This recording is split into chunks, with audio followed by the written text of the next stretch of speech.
Salam sejahtera bagi kita semua. Selamat malam, saya Penatua Vera Tonte Sanger atas nama Majelis Jemaat GPIB Jemaat Nasaret DKI Jakarta mengucapkan selamat bergabung bagi Bapak, Ibu, Saudara-saudari, para pemuda dan teruna serta anak-anak yang dikasihi Yesus Kristus dalam ibadah keluarga GPIB Jemaat Nasaret DKI Jakarta di minggu kelima sesudah Paskah. Pemberita firman pada malam hari ini Pendeta Elizabeth Siregar Sihite.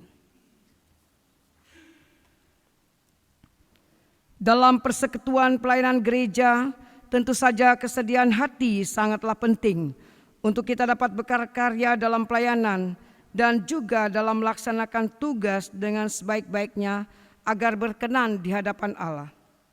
Namun perlu kita sadari bahwa dalam pelayanan kita tidak mampu melakukan semuanya seorang diri. Kita membutuhkan orang lain, bahkan kita membutuhkan banyak orang untuk bersama-sama melaksanakan tugas panggilan pelayanan. Dukungan serta doa dari keluarga dan orang-orang terdekat juga menjadi faktor yang penting agar seseorang dapat terus melakukan pekerjaan yang dipercayakan kepadanya. Marilah dengan pertolongan Tuhan, bersama-sama kita menyiapkan hati dan memberi diri untuk berpartisipasi dalam pelayanan gereja Tuhan.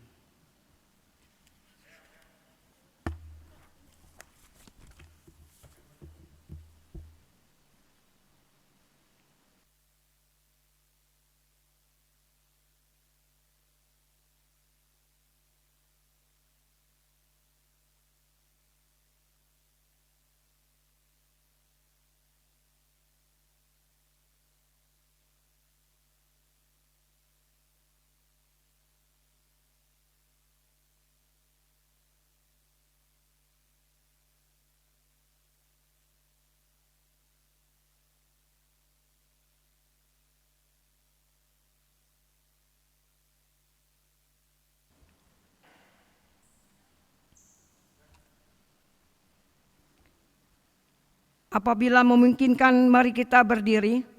Mari umat Tuhan kita datang ke hadirat-Nya dengan nyanyian syukur.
Mari kita berdoa.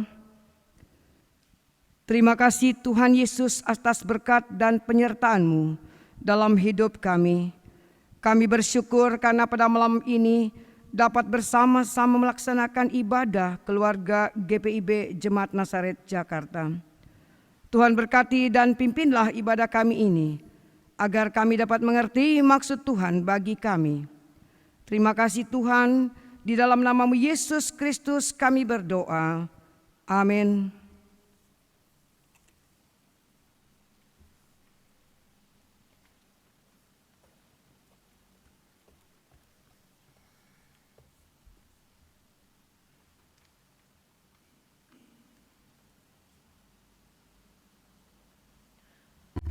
Mazmur 115. Bukan kepada kami ya Tuhan, bukan kepada kami, tetapi kepada nama-Mu lah beri kemuliaan, oleh karena kasih-Mu, oleh karena setia-Mu. Mengapa bangsa-bangsa akan berkata, Di mana Allah mereka? Allah kita di surga. Ia melakukan apa yang dikehendakinya. Berhala-berhala mereka adalah perak dan emas, Buatan tangan manusia. mempunyai mulut tetapi tidak dapat berkata-kata, Mempunyai mata, tetapi tidak dapat melihat. mempunyai telinga tetapi tidak dapat mendengar, Mempunyai hidung, tetapi tidak dapat mencium. mempunyai tangan tetapi tidak dapat meraba-raba, Mempunyai kaki, tetapi tidak dapat berjalan, dan tidak dapat memberi suara dengan kerongkongannya. seperti itulah jadinya orang-orang yang membuatnya. Dan semua orang yang percaya kepadanya.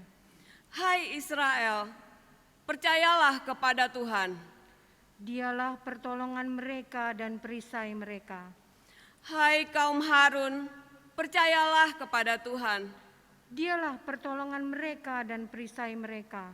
Hai orang-orang yang takut akan Tuhan, percayalah kepada Tuhan. Dialah pertolongan mereka dan perisai mereka. Tuhan telah mengingat kita, Ia akan memberkati. Memberkati kaum Israel, memberkati kaum Harun, Memberkati orang-orang yang takut akan Tuhan. baik yang kecil maupun yang besar.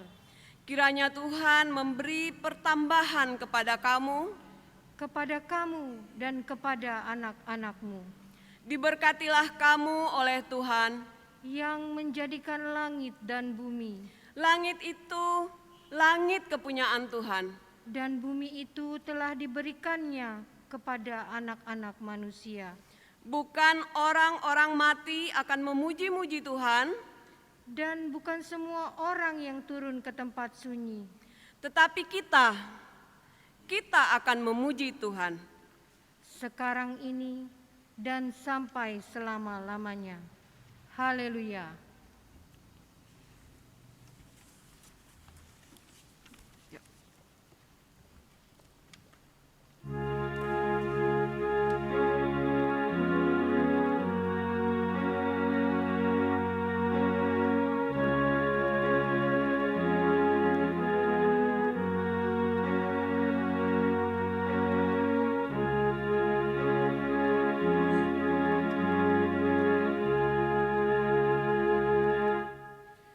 Inilah saatnya bagi kita mendengarkan firman Tuhan.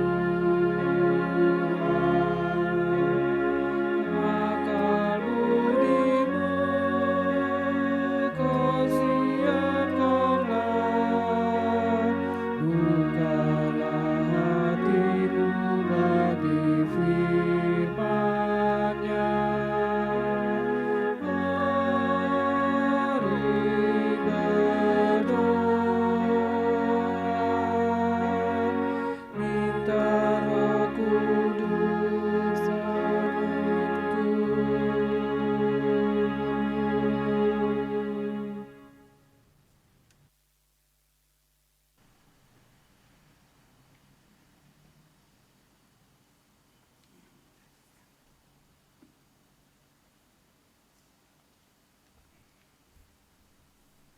Jemaat yang dikasihi Kristus Yesus, marilah kita berdoa untuk memohon pertolongan Roh Kudus untuk pembacaan firman Tuhan dan pemberitaan firman.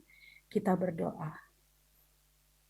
Ya Allah Abraham, Allah Ishak, Allah Yakub, Allah Israel, yang menjadi Tuhan Yesus Kristus, menjadi manusia di dalam diri Yesus Kristus, Tuhan dan Juru Selamat kami yang hidup.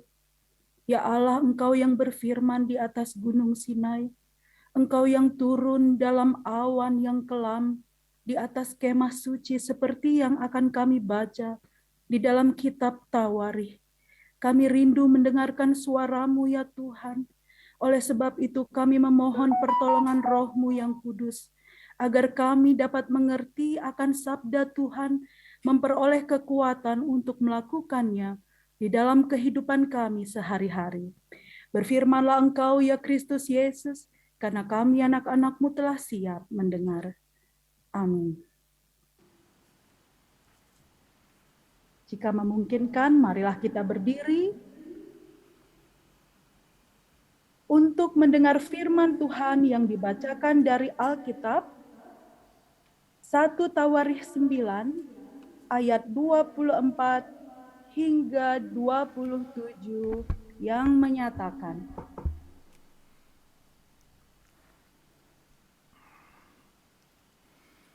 ke arah 4 mata angin ditempatkan penunggu-penunggu pintu gerbang itu, yakni ke arah timur, barat, utara, dan selatan. Dan saudara-saudara mereka yang tinggal di desa-desa mereka pada waktu-waktu tertentu harus masuk selama 7 hari untuk bekerja bersama-sama mereka. Sedang keempat kepala penunggu pintu gerbang itu memegang jabatan tetap. Mereka adalah orang Lewi dan mengawasi bilik-bilik serta perbendaharaan rumah Allah. Mereka bermalam di sekitar rumah Allah itu sebab mereka bertanggung jawab atas penjagaan dan harus membuka pintu setiap pagi. Demikian pembacaan Alkitab. Berbahagialah semua orang yang mendengar firman Tuhan dan melakukannya. Terpujilah Tuhan Yesus. Haleluya.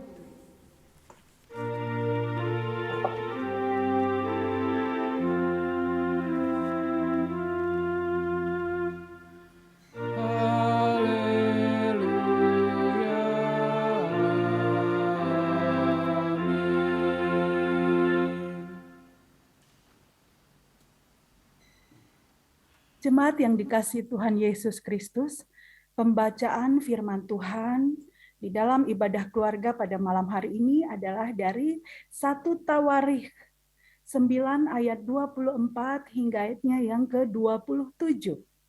Sebagaimana kita ketahui bersama bahwa kitab Tawarikh adalah masuk di dalam kitab Perjanjian Lama, secara khusus kitab-kitab sejarah.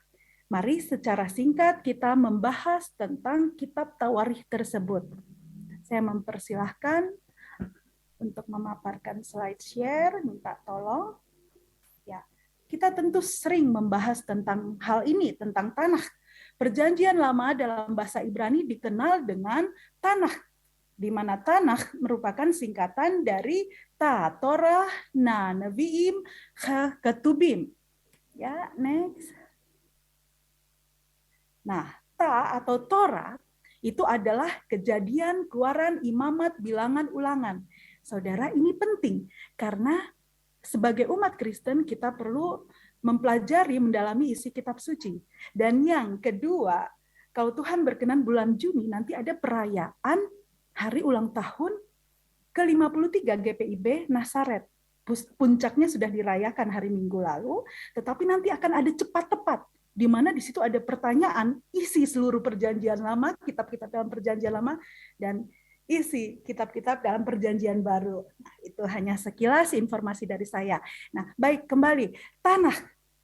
Ta adalah Torah. Itu adalah Kejadian, Keluaran, Imamat, Bilangan, Ulangan yang ditulis oleh Musa. Ya, next. Ta. Kemudian Na adalah singkatan dari Navi'im. Navi dari kata nabi. Kitab nabi-nabi terbagi dua, yaitu kitab nabi-nabi besar, kita sudah tahu semua, kitab Yesaya, kitab Yeremia, kitab Ratapan karena ditulis juga oleh Yeremia, kitab Yehezkiel, dan kitab Daniel. Next. Nah, kitab nabi-nabi atau nabiim itu terbagi dua, yang tadi kitab-kitab nabi-nabi besar, yang gulungannya besar, panjang, atau kalau di perjanjian lama itu panjang, pasalnya banyak. Selanjutnya kitab nabi-nabi kecil. Itulah yang sering kita baca, yang tipis, gulungan, kalau teks aslinya itu gulungannya itu tipis sekali, kecil. Kalau di Alkitab memang hanya berapa halaman. Itulah Hosea, Yoel, Amos, Obadya, Yunus, Mika, Nahum, Habakuk, Sefanya, Hagai, Sakaria, dan Maleakhi. Ya, Torah, Naviim. Sudah. Selanjutnya, next. Nah, Torah, Naviim, Ketubim. Dari ketub artinya kitab, artinya kitab-kitab. Yang terbagi dua, yaitu kitab-kitab sejarah dan kitab-kitab sastra. Yang masuk kategori kitab sastra adalah kitab yang ditulis dalam bentuk prosa. Puisi, seperti tadi yang dibacakan oleh Kak Mahda dan Ibu Diana. It's so powerful. Saya waktu mendengar pembacaan Mazmur itu luar biasa. Itulah Jemaat Nasaret luar biasa. Tadi saya waktu mendengar Kak Mahda dan Ibu Diana membaca Mazmur itu, tentu yang diawali oleh liturgos juga, pembaca Alkitab juga, dan ini dalam konteks kitab sastra saya merasa luar biasa sekali. Membacanya itu memang dari hati. Dan saya percaya Ibu Vera juga, Bapak pembaca Alkitab tadi, Pak Yan, Ibu Diana, Ibu Kak Mahda, luar biasa. Nah tadi kan sudah membacakan Mazmur, itu masuk kategori kitab sastra. Ayub, Mazmur, Amsal, Pengkhotbah, Kidung Agung. Jadi di mana dalam bentuk puisi atau prosa. Ya, next. Masih yang tadi. Jadi Torah, Naviim, Ketubim. Yang tadi sudah dibahas bahwa kitab-kitab terbagi dua. Kitab sastra itulah Ayub, Amsal, Mazmur, Kidung Agung, Pengkhotbah. Dan Ketubim yang kedua adalah kitab-kitab sejarah. Di mana dimulai dari kitab Yosua, Hakim-Hakim, Rut, 1-2 Samuel, 1-2 Raja-Raja, 1-2 Tawarikh yang kita baca malam hari ini, Ezra, Nehemia, dan Esther. Mengapa kitab Yosua ini masuk dalam kategori kitab-kitab sejarah? Hakim-Hakim, Rut, 1-2 Samuel, 1-2 Raja-Raja, 1-2 Tawarikh, Ezra, Nehemia masuk dalam kitab sejarah karena itu di mana bangsa Israel memulai sebagai sebuah bangsa.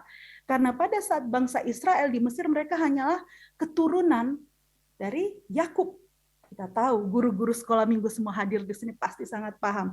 Nah, kemudian masuk ke tanah perjanjian, disitulah bangsa Israel memulainya sebagai sebuah bangsa, jati diri bangsa Israel sebagai bangsa. Nah, jadi jemaat yang dikasihi Tuhan Yesus, kita membahas secara singkat tentang kitab Tawarikh. Di mana posisi Tawarikh itu di dalam tanah, di dalam perjanjian lama? Oh, ada di dalam kitab sejarah. Kalau kita lihat di situ 1-2 Tawarikh sesudah 1-2 Samuel dan 1-2 Raja-Raja. Kalau 1-2 Samuel ditulis oleh Nabi Samuel. Nabi Samuel adalah hakim bangsa Israel, juga sekaligus seorang nabi. Dialah yang menulis 1 dan 2 Samuel. Kemudian 1 dan 2 Raja-Raja ditulis oleh Elisa, penerus dari Elia. Dan 1-2 Tawarikh itu yang tulis adalah Ezra, seorang imam. Nah, 1-2 Samuel berbicara tentang sejarah bangsa Israel juga. 1-2 Raja-Raja berbicara tentang sejarah bangsa Israel. Isi dari 1 dan 2 Tawarikh adalah pengulangan. Jadi Imam Ezra adalah imam yang hidup pada zaman sesudah pembuangan. Sebelum bangsa Israel kembali dari pembuangan di Babel dan di Persia, di Irak dan Iran itu, Ezra menulis kitab 1, 2 Tawarikh. Ezra menulis ulang isi 1-2 Samuel dan 1-2 Raja-Raja ditulis ulang oleh Ezra. Sejarah Israel itu ditulis dari awal. Itulah sebabnya kalau kita baca Tawarikh tadi, kalau kita melihat kitab Tawarikh tadi di pasal 9, kenapa di pasal 10 ada tentang Saul? Kenapa di pasal 11 ada tentang Daud? Bukankah ini ditulis oleh Ezra yang hidup di zaman pembuangan, jauh sesudah Daud dan Salomo? Tetapi memang itulah tujuan Ezra menulis kitab 1 dan 2 Tawarikh. Mengulang kembali 1-2 Samuel dan 1-2 Raja-Raja. Mengulang kembali agar bangsa Israel mengingat sejarahnya.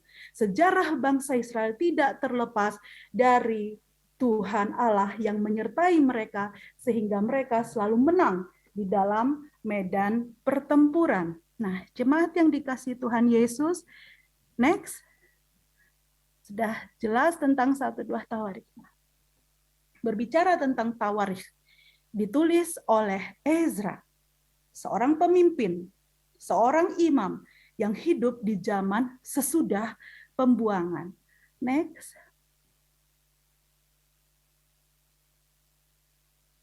Ya, oke, baik. Tentang Ezra, tentang kitab Tawarikh tadi di dalam pembacaan firman Tuhan, di dalam pembacaan firman Tuhan tadi, saya boleh bertanya ya?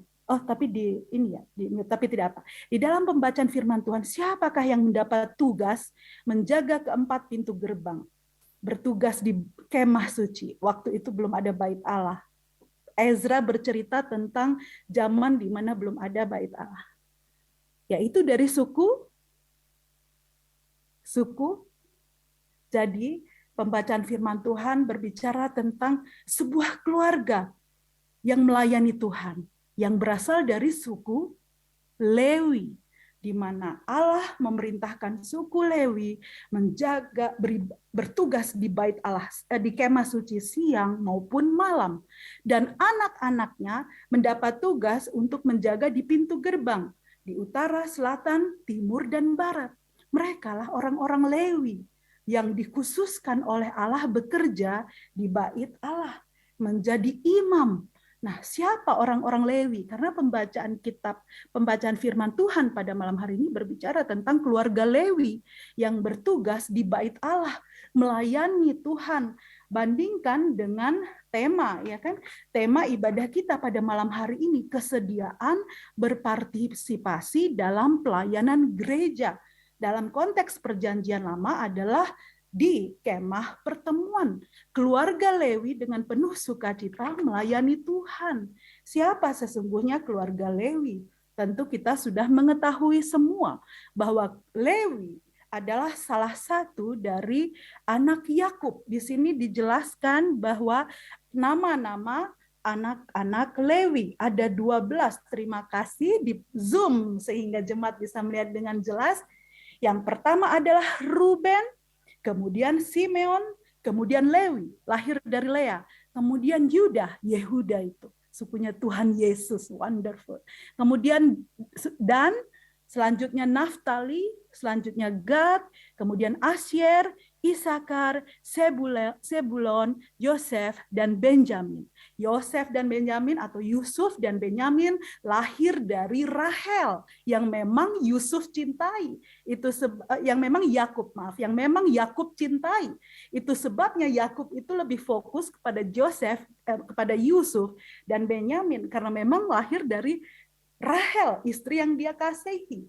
Nah, jadi itulah Lewi, di mana sebelum mereka masuk ke tanah perjanjian itu dibagi menjadi 12. Setiap suku mendapat pusaka. Tanah Kanaan itu dibagi menjadi 12. Tetapi Allah jadi Ruben dibagi sebelah utara, Simeon, Yehuda, semua mendapat bagian. Kecuali siapa? Kecuali Lewi. Kata Allah, Lewi tidak mendapat bagian tanah pusaka. Ke-11 suku mendapat bagian tanah pusaka, di mana mereka bekerja, mengolah tanah itu, bekerja di bidang sekuler. Tetapi Lewi, kata Allah, tidak boleh mendapat pusaka di tanah Kanaan. Karena Lewi aku pilih, aku khususkan bekerja di bait Allah. Lalu Allah, karena mereka semua mendapat milik pusaka, ada yang bertanya, kalau 11 suku mendapat milik pusaka, lalu Lewi apa pusakanya? Allah mengatakan, semua yang aku miliki adalah milik Lewi. Luar biasa bukan? Orang yang bekerja di bait Allah atau melayani Tuhan itu tidak akan pernah berkekurangan, tidak pernah sia-sia. Ke-11 suku bertanya, kasihan Lewi nggak dapat bagian tanah. Kalau gitu dari mana pemasukan Lewi? Allah mengatakan bahwa seluruh milik pusaka Lewi adalah semua yang aku miliki. Itu sebabnya 11 suku setiap bulan mempersembahkan hasil terbaik di bait Allah juga untuk kelangsungan hidup orang Lewi. Kan dijelaskan di di Tawarikh 9 di sini dijelaskan juga, karena orang Lewi itu menetap di bait Allah. Nah, itulah asal-usul suku Lewi. Kalau di gambar ini, ada dua orang yang berdiri di sebelah kanan, mungkin boleh di zoom. Nah, Efraim dan Manasye, siapa rupanya mereka? Seringkali ada pertanyaan, Bu Pendeta, kami dengar ada satu suku yang hilang di antara kedua belas suku Israel. Sebenarnya tidak hilang suku itu. Itulah Lewi. Diambil Allah untuk dikhususkan bekerja di bait Allah. Dan pengganti posisi Lewi yang mengolah tanah Kanaan, karena tanah Kanaan itu sudah dibagi 12, yang menggantikan posisi Lewi untuk mengolah tanah ke-12 itu adalah Efraim dan Manasye, anak dari Yusuf. Jadi Efraim dan Manasye menjadi pengganti Lewi mengolah tanah, bekerja di bidang sekuler, karena Lewi fokus khusus untuk melayani Tuhan di bait Allah. Satu desanya Lewi itu kan di Tawarikh tadi dijelaskan, di Tawarikh 9 itu, bahwa saudara-saudara seluruh keluarga Lewi yang tinggal di desa itu, mereka bermukim di situ, setiap minggu, setiap bulan 7 hari harus tetap beribadah, bekerja atau bertugas di bait Allah. Selain imam-imam, kalau imam-imam itu memang everyday tinggal di bait Allah. Ya, demikianlah penjelasan tentang pembacaan firman Tuhan. Keluarga yang melayani Tuhan. Kenapa suku Lewi? Karena memang dipilih oleh Tuhan. Musa dan Harun adalah dari suku Lewi. Itu sebabnya juga Allah memilih Harun dan Musa untuk menjadi imam, memimpin bangsa Israel. Imam. Ya, next. Nah, inilah gambarannya. Waktu itu belum ada bait Allah, tetapi yang ada adalah kemah suci. Kenapa? Karena mereka masih nomaden pada waktu itu. Baru saja sampai ke tanah Kanaan, belum dibangun. Dan sesuai dengan pembacaan Alkitab bahwa kelak Daud sebagai seorang raja ingin mendirikan bait Allah. Tetapi Allah berkenan, Salomolah yang membangun bait Allah. Pembacaan firman Tuhan, saya ulangi kembali bahwa mereka dan anak-anak mereka, maksudnya itu Lewi, bertugas menjaga pintu-pintu gerbang rumah Tuhan, yakni bait kemah itu. Ke arah 4 mata angin ditempatkan penunggu-penunggu pintu gerbang itu, yakni ke arah timur, barat, utara, dan selatan. Seperti yang digambar ini. Jadi anak-anak Lewi dan saudara-saudaranya bertugas menjaga pintu gerbang utara, selatan, timur, dan barat. Dan kita melihat di situ bahwa Allah itu hadir dalam awan yang kelam di Gunung Sinai, di kemah suci. Dan orang Israel itu berkemah di sekeliling, tidak boleh masuk di dalam kemah pertemuan. Kalau ada yang masuk, langsung tersambar oleh kilat dan petir. Betapa bersyukurnya kita. Itulah sebabnya pada saat Tuhan Yesus mengatakan, sudah selesai, tetelestai, kuserahkan nyawaku dalam tanganmu, langsung tirai bait Allah itu terbelah 2. Sehingga kita bebas-bebas kita mau masuk gereja sekarang. Karena sudah dikuduskan oleh darah anak domba yang tak bercacat celah. Next. Nah, Ezra. Tadi sudah dijelaskan bahwa Ezra inilah yang menulis kitab Tawarikh. Ezra berangkat pulang dari Babel atau yang kita kenal Irak sekarang. Ia adalah seorang ahli kitab, mahir dalam Taurat Musa yang diberikan Tuhan Allah Israel. Ezra adalah seorang terpelajar yang bertanggung jawab atas pengadilan Persia. Persia itu di mana? Iran sekarang. Dia bekerja dengan Raja Artasasta dan memiliki pengaruh positif padanya. Ia menulis buku-buku Alkitab tentang Esther, Ezra, dan 1-2 Tawarikh. Dia juga menyusun buku Mazmur, bukan menulis, hanya disusun kanonisasi saja. Dan memiliki pemahaman yang mendalam tentang kitab suci dan hukum Musa. Tradisi Yahudi mengatakan bahwa ia memulai pertemuan di sinagog dan membuat perbaikan lainnya dalam sistem ibadah dan penulisan Ibrani. Ezra adalah contoh dari apa yang Allah dapat lakukan ketika kita membiarkan Dia bekerja di dalam kita dan mengembangkan karunia yang telah diberikan kepada kita. Kita tahu bahwa Ezra merasa tidak mampu karena dari pembuangan Mereka harus kembali dari Babel itu dan Persia, mereka harus kembali ke Yerusalem. Waktu itu bait Allah sudah menjadi reruntuhan. Tetapi Allah berfirman kepada Ezra untuk kembali membangun bait Allah bersama bangsa Israel. Bersama dengan dia Nehemia, yang adalah seorang gubernur, orang Yahudi tapi diangkat menjadi gubernur di Persia karena kemampuannya bertugas untuk membangun tembok Yerusalem. Next. Kepulangan orang-orang buangan. Siapa di antara kamu termasuk umatnya? Allahnya menyertainya. Biarlah ia berangkat pulang ke Yerusalem yang terletak di Yehuda dan mendirikan rumah Tuhan Allah Israel, yakni Allah yang diam di Yerusalem. Kores itu Raja Persia atau Raja Iran, berada di Ekbatana pada September 537 sebelum Masehi. Disitulah ia memberlakukan dekret dalam Ezra 6 ayat 2 hingga 5. Keputusan ini mencakup poin-poin berikut. Mereka harus membangun bait suci di Yerusalem. Luar biasa bukan? Walaupun Persia itu terkenal sangat kejam, tapi kalau memang Roh Kudus itu bekerja, sehingga Raja Persia yaitu Kores mengizinkan bangsa Israel pulang ke Yerusalem, bahkan menghimbau, bangunlah kembali bait Allah itu. Setiap orang Yahudi dapat kembali, tidak wajib. Ada kalau yang mau tinggal monggo, kalau tetap mau tinggal di Persia, mereka dapat dibantu dengan perak, emas dan ternak. Bahkan Raja Persia itu memberi izin dan memberikan harta benda. Itulah memang kalau Tuhan mengizinkan segala sesuatu terjadi dalam hidup kita, yang mustahil pun jadi mungkin. Bayangkan seorang raja yang sangat keras, Persia terkenal sangat kejam. Tetapi kepada Ezra, dia memberikan izin untuk memimpin bangsa Israel pulang bersama Zerubabel dan bersama Nehemia. Sekitar 50.000 orang melakukan perjalanan ke Yerusalem. Mereka tiba sekitar tahun 536 sebelum Masehi. Menurut Ezra 2 ayat 1, mereka dipimpin oleh Zerubabel, cucu Raja Yoyakim, dan imam besar Yosua. Saudara, setiap kali mendengar kata Yerubabel ini, teringat firman Tuhan yang luar biasa. Semua firman Tuhan tentu luar biasa. Tetapi ada firman Tuhan yang berkata kepada Yerubabel, cucu Raja, tadi dikatakan bahwa ayat mana yang terkenal?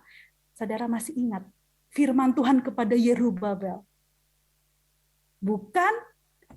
Bukan dengan keperkasaan, bukan dengan kekuatan, tetapi oleh Rohku, firman Tuhan semesta alam. Dalam bahasa Ibrani, lo v'chayu lo v'choa kiim barukhi, kiim, tetapi dengan rohku. Amar Adonai Tsebaot, firman Tuhan semesta alam. Jadi Yerubabel, Nehemia, dan juga Ezra, penulis kitab Tawarikh ini, down, bagaimana mau memimpin bangsa Israel kembali ke tanah perjanjian. Sedangkan bait Allah sudah hancur, tembok Yerusalem sudah hancur. Tapi Allah berkata, jangan andalkan kekuatanmu sendiri. Allah mengatakan kepada Zerubabel juga bersama dengan Ezra dan Nehemia, bukan karena kekuatan, bukan karena kepintaran atau kelebihanmu, tetapi oleh Rohku, firman Tuhan semesta alam. Jemaat yang dikasihi Tuhan, ini juga merupakan satu perenungan kita pada malam hari ini. Yang Tuhan katakan kepada Zerubabel, kepada Ezra, kepada Nehemia, 3 tokoh yang memimpin bangsa Israel kembali ke Yerusalem, bahwa lo v'chayu lo v'choa kiim baruki amar Adonai Tsebaot. Bukan dengan kekuatan, bukan dengan keperkasaan, tapi oleh Rohku, firman Tuhan semesta alam. Topik kita pada malam hari ini adalah kesediaan berpartisipasi dalam pelayanan gereja. Pada saat Tuhan memanggil kita, kita mungkin merasa, tetapi kemampuan teologi saya pas-pasan Tuhan. Pemahaman Alkitab saya pas-pasan. 1, Tuhan saya ini pemalu. Yang kedua, Tuhan saya tidak bisa. Nah, akhirnya merasa down. Saudara, kita mungkin tidak percaya tentang kemampuan diri kita, but believe in Jesus.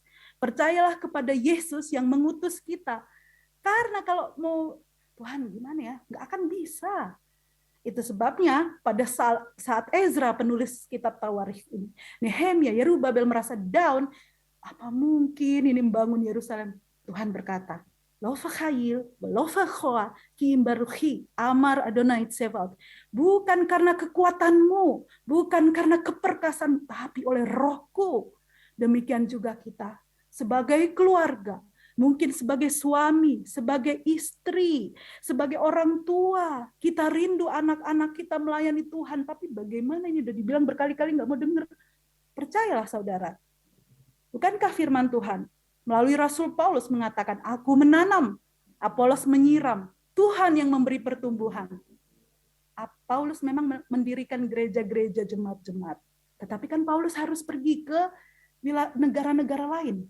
Itu sebabnya diutuslah Apolos yang menyiram. Aku menanam, kata Paulus. Aku yang dirikan jemaat itu, maksudnya dia yang memberitakan Injil. Aku menanam, Apolos menyiram, Tuhan memberi pertumbuhan. Sekalipun beribu kali Paulus menanam, beribu kali Apolos menyiram, kalau Tuhan nggak beri pertumbuhan, nggak tumbuh-tumbuh. Demikian juga kita sebagai keluarga, sebagai orang tua. Pernahkah saudara sebagai suami, aduh putus asa, istri saya ini susah banget kalau disuruh melayani Tuhan. Atau sebagai istri kita merasa, aduh suami gimana nih mau melayani Tuhan. Atau orang tua merasa, aduh anak saya ini gimana nggak mau melayani Tuhan. Atau orang anak-anak melihat, aduh orang tua saya ini bagaimana nih nggak mau melayani Tuhan. Atau melihat saudara kita, aduh nggak mau melayani Tuhan.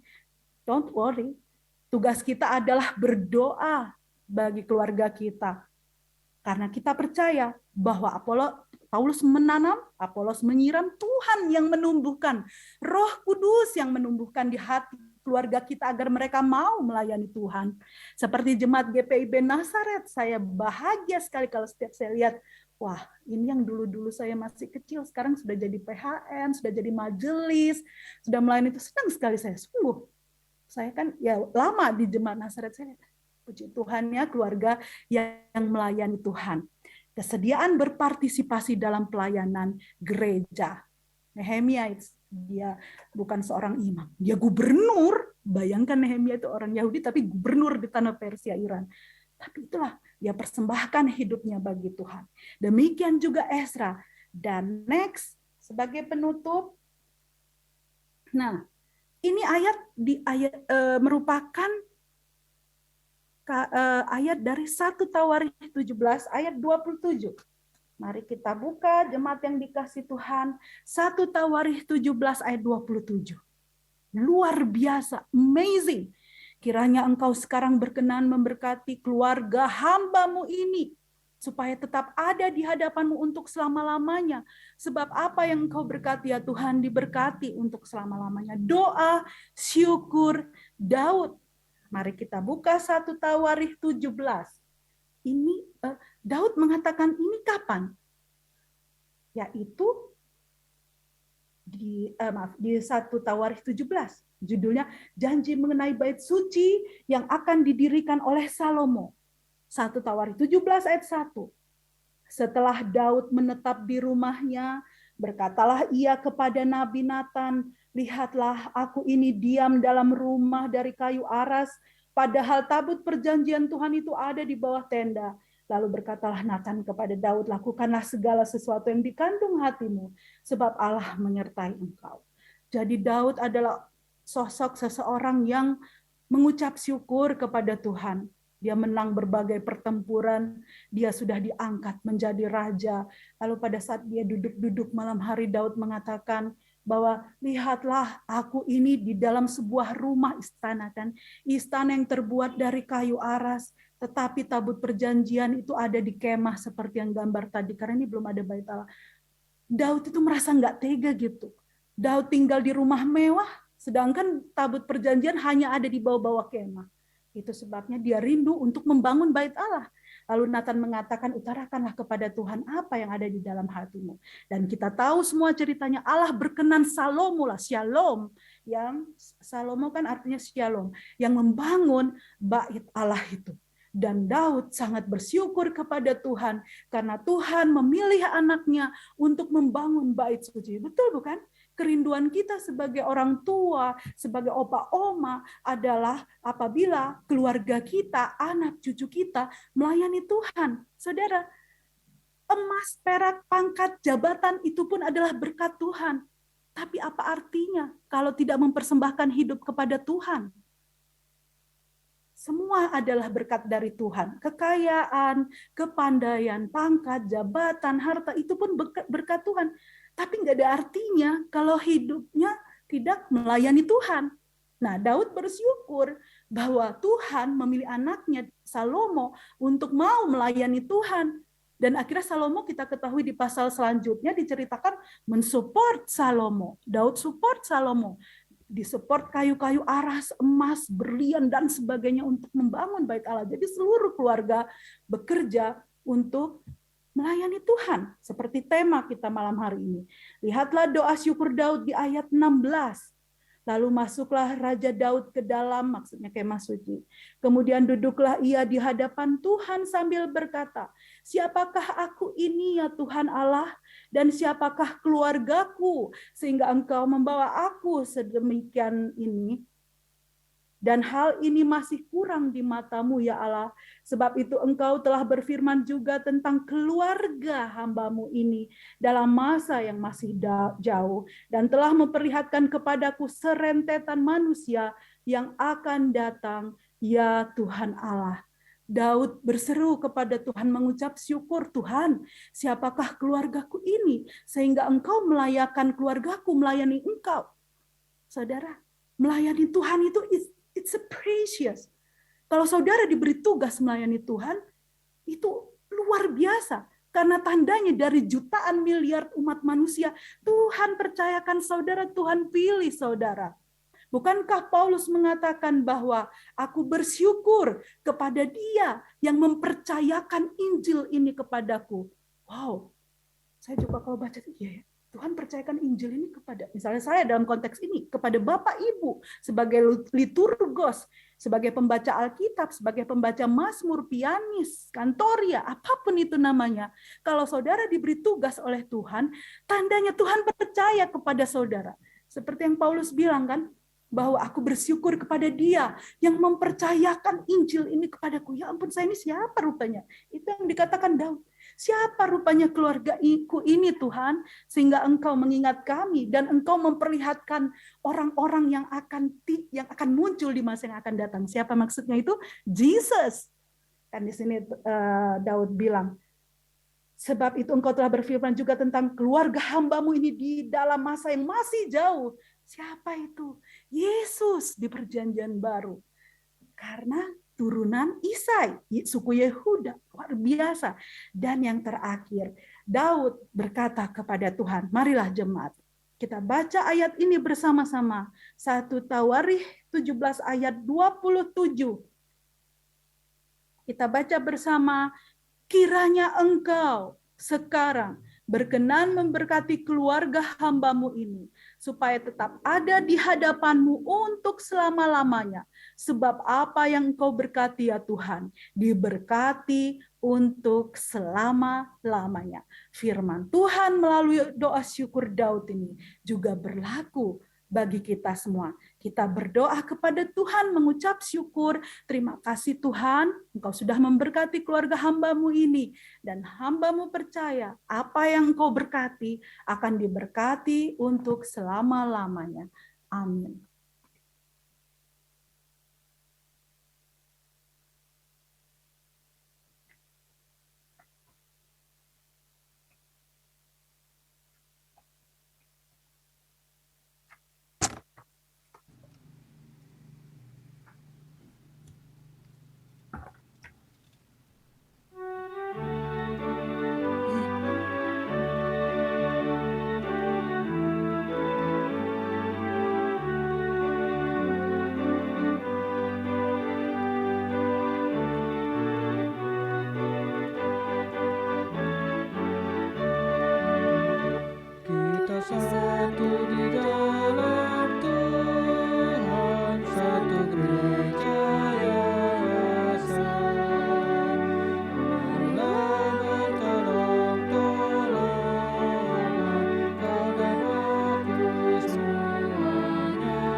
hujan air matahari, Tuhan berikan semuanya.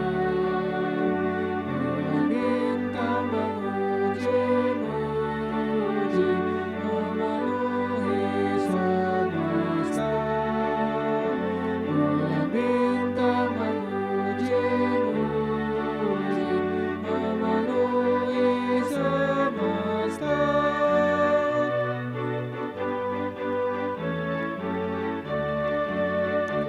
Tuhan selalu memelihara seluruh alam semesta. Kita pun disuruhnya juga menyatakan kasih-Nya. Kita pun disuruhnya juga menyatakan kasih-Nya.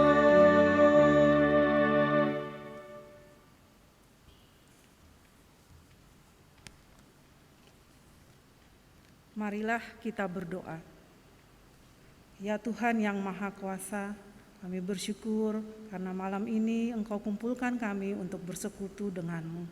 Kami bersyukur karena kami boleh mendengar firman-Mu dan mendengarkan penjelasan tentang firman-Mu melalui Ibu Pendeta Elizabeth Siregar Sihite. Tolonglah kami dan keluarga kami agar kami mampu menjadi keluarga yang dapat selalu terlibat dalam pelayanan untuk menghadirkan damai sejahtera-Mu bagi segenap ciptaan-Mu.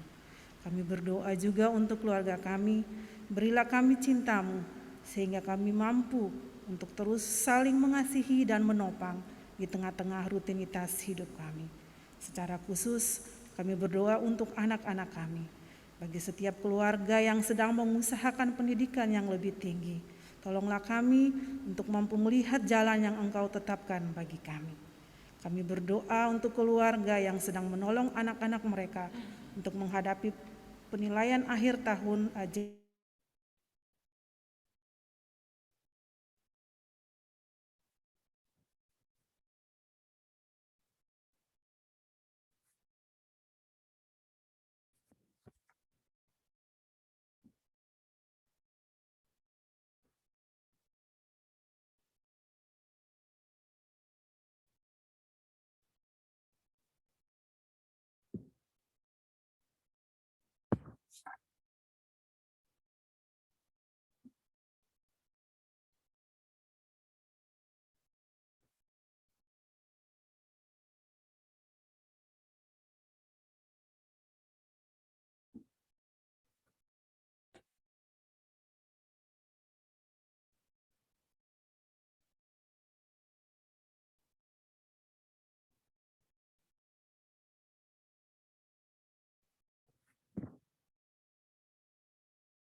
Ya Bapa, sehingga kami bisa memutuskan dengan bijaksana untuk kepentingan semua orang.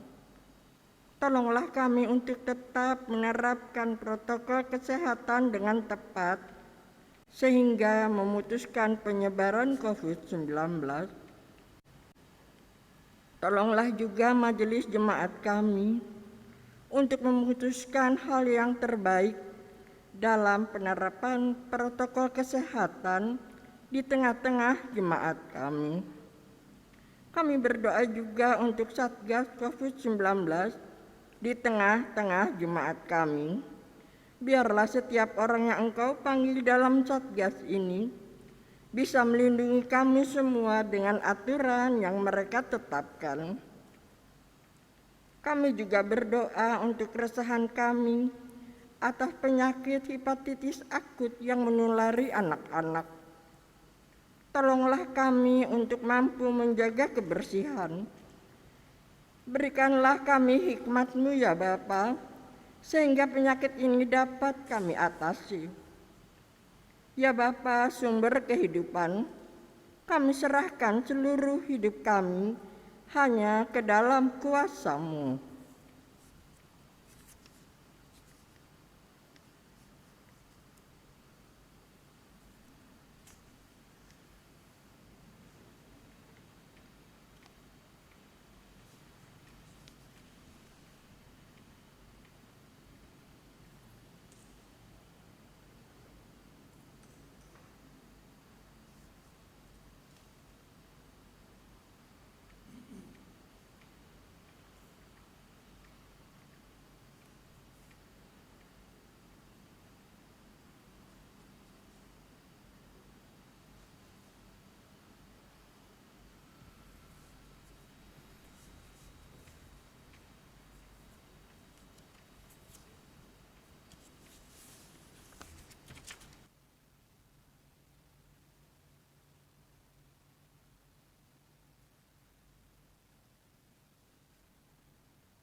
Jemaat yang dikasihi Tuhan Yesus Kristus, mari kita satu di dalam doa syafaat selanjutnya.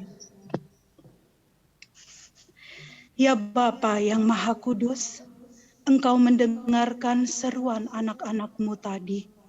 Pada kesempatan ini ya Tuhan, hamba-Mu berdoa buat Majelis Sinode GPIB, Mupel Jakarta Timur, warga Jemaat GPIB Nasaret, Majelis Jemaat GPIB Nasaret, unit-unit misioner GPIB Nasaret, pegawai kantor Majelis Jemaat. Terima kasih ya Tuhan, kami serahkan hamba-hamba-Mu yang setia ini di dalam tangan pengasihan-Mu. Urapilah hamba-hamba Tuhan ini, agar mereka melayani Tuhan dengan penuh sukacita dan semangat. Kami juga berdoa bagi kebijakan pemerintah terkait pemberlakuan pembatasan kegiatan masyarakat. Kami juga berdoa bagi panitia pelaksana HUT ke-53 GPIB Jemaat Nasaret.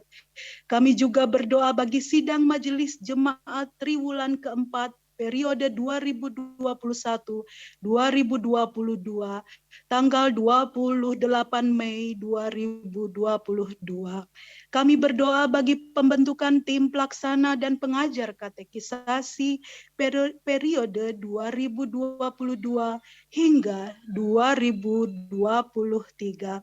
Kami berdoa buat pembentukan panitia, pemilihan diaken dan penatua 2022 hingga 2027. Kami juga berdoa buat proses penyelesaian tanah waru. Ya Bapa, ke dalam tangan-Mu kami serahkan segala sesuatunya. Engkaulah kepala gereja, Engkau dengan roh-Mu yang kudus bekerja di dalam diri anak-anak-Mu, Jemaat GPIB Nasaret, agar mereka dapat menjawab tugas panggilan mereka dengan penuh tanggung jawab dan sukacita seperti orang-orang Lewi di dalam kitab Tawarikh. Ya Bapa yang Maha Kudus, kami juga berdoa bagi warga jemaat yang sakit dalam pemulihan dan lanjut usia, yaitu Ibu Ismiati Aritonang, Bapak Rensi Supu Sepa, Bapak Demi Adam, Saudari Mirel Priscilla Yusuf, Bapak Ibu Butar, Ibu Kando Warau, Bapak Karel Van Prah, Bapak Yos Manuhutu, Bapak Stevie Hitaria, Ibu Desire Manangka, Penatua David Saerang yang puji Tuhan saat ini telah hadir karena Engkau sudah sembuhkan, Bapak Alexander Rega, Ibu Titi Nugroho Said Suyut, Ibu Yudit Tambunan Marlisa, Ibu Rinde Fretes, Ibu Teli Wenas Lalu Ibu Poyoh Oleh yang puji Tuhan juga hadir beribadah memuliakan nama Tuhan saat ini. Ibu Rustam Maji, Ibu Angel Oroh, Ibu Mariam Porayau, Ibu Teresia Dima, Ibu Heni Silain Katian Dago. Kami serahkan anak-anak-Mu ini di dalam tangan pengasihan-Mu. Kami percaya Yesus Kristus tidak berubah dahulu, sekarang, dan selamanya. Engkau menjamah anak-anak-Mu ini. Engkau berikan kesembuhan, sukacita surgawi, dan pengharapan di dalam Kristus Yesus, Kepala Gereja. Ya Tuhan, dalam pengasihan-Mu kami mohon, dengarkanlah doa kami. Peliharalah kami di dalam Yesus Kristus Tuhan yang mengajar kami berdoa. Bapa kami yang di surga, dikuduskanlah nama-Mu, datanglah kerajaan-Mu, jadilah kehendak-Mu di bumi seperti di surga. Berikanlah kami pada hari ini makanan kami yang secukupnya, dan ampunilah kami akan kesalahan kami, seperti kami juga mengampuni orang yang bersalah kepada kami. Dan janganlah membawa kami ke dalam pencobaan, tetapi lepaskanlah kami dari yang jahat.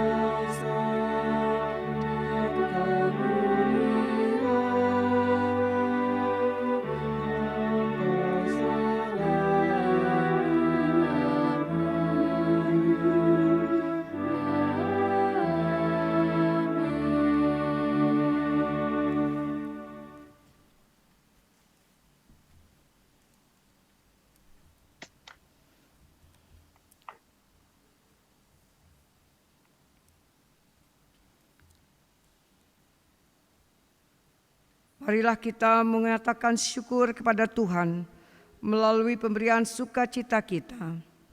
Firman Tuhan dalam Roma 12 ayat 1 yang menyatakan, "Karena itu saudara-saudara, demi kemurahan Allah aku menasihatkan kamu, supaya kamu mempersembahkan tubuhmu sebagai persembahan yang hidup, yang kudus dan yang berkenan kepada Allah. Itu adalah ibadahmu yang sejati."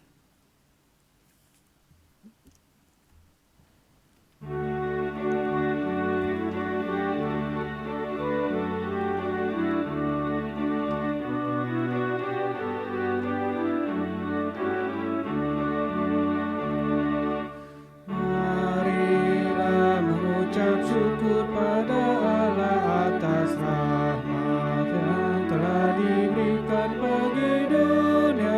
Kristus telah berkorban bagi umat manusia. Marilah bersyukur, muliakan nama-Nya.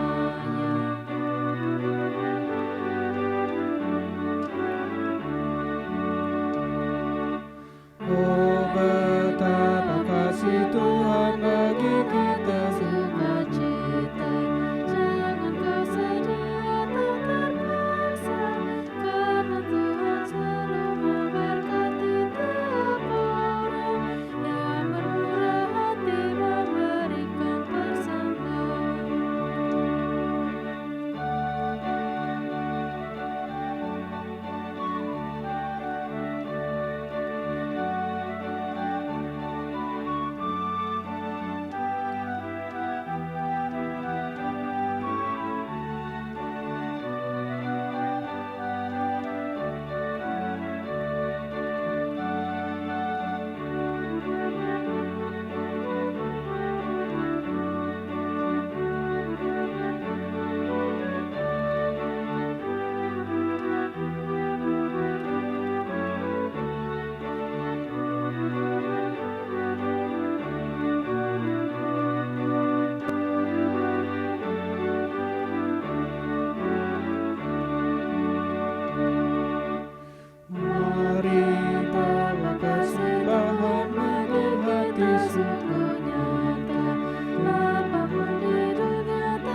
Jemaat Tuhan, marilah kita mendoakan persembahan ini.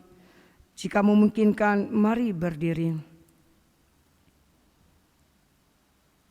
Kita berdoa. Ya Allah yang Maha Pengasih, kami telah mengumpulkan persembahan kami.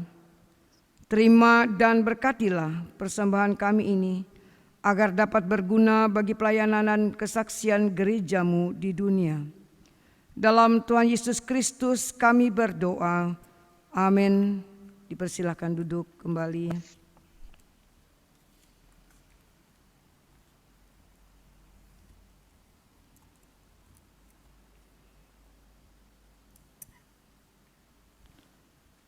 Warta Jemaat Ibadah Keluarga 18 Mei 2022. Katekesasi reguler 2022 sampai 2023.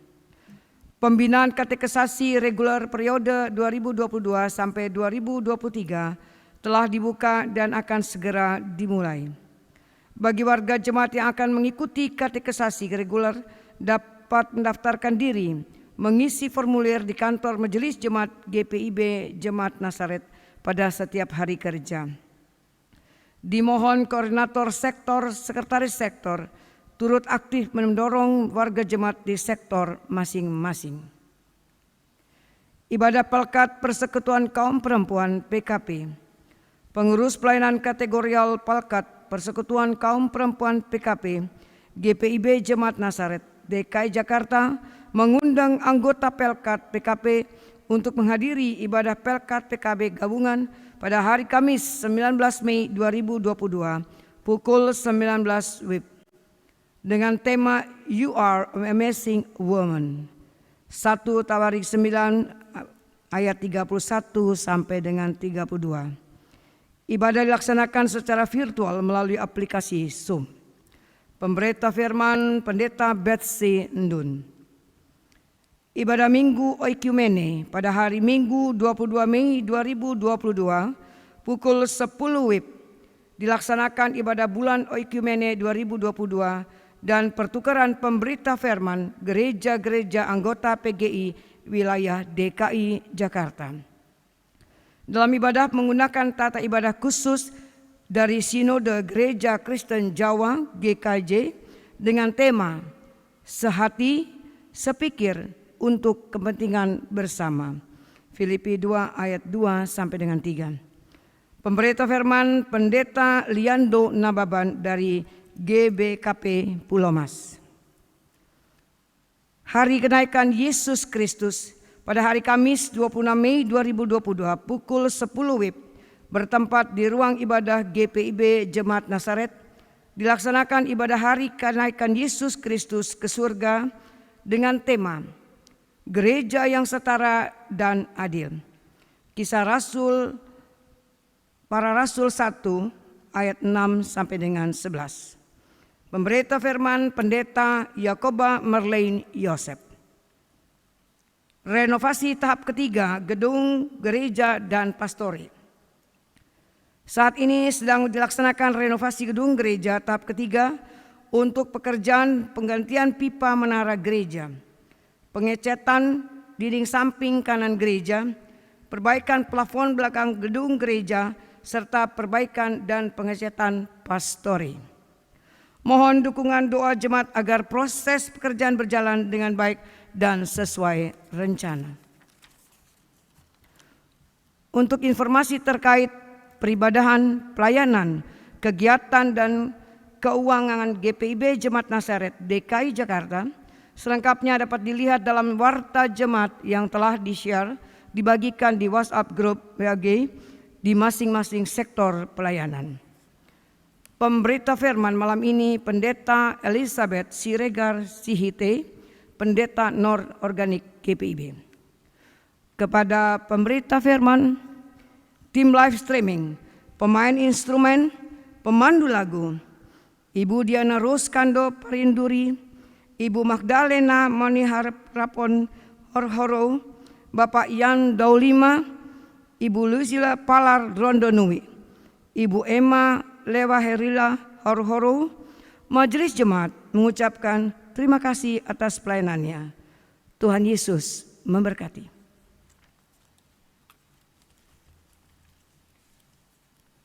Jemaat yang dikasihi Tuhan Yesus Kristus, jika memungkinkan, marilah berdiri. Pergilah dengan sejahtera dalam kehidupanmu sehari-hari dan lakukanlah firman Tuhan yang sudah saudara dengar.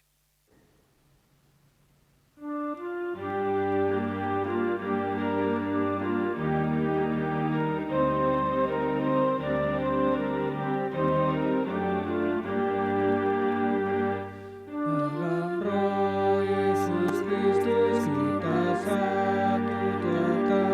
Dalam Roh Yesus Kristus kita satu tetap. Mendoakan semua jadi satu kelak. Biar dunia tahu bahwa kita muridnya dalam kasih tubuh Kristus yang besar.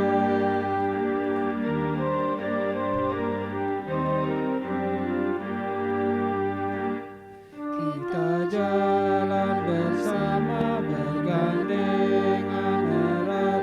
Kita jalan bersama bergandengan erat.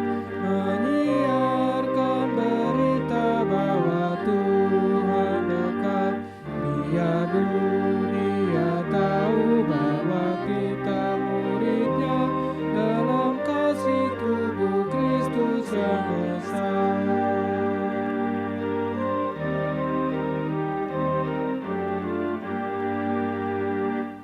Kita bahu-membahu melayani terus. Kita tahu-membahu melayani terus. Kita saling membela dalam kasih kudus. Biar dunia tahu bahwa kita muridnya dalam kasih tubuh Kristus yang besar. Arahkanlah hati dan pikiranmu kepada Tuhan, serta terimalah berkat-Nya. Kasih karunia Tuhan Yesus Kristus dan kasih Allah dan persekutuan Roh Kudus menyertai kamu sekalian.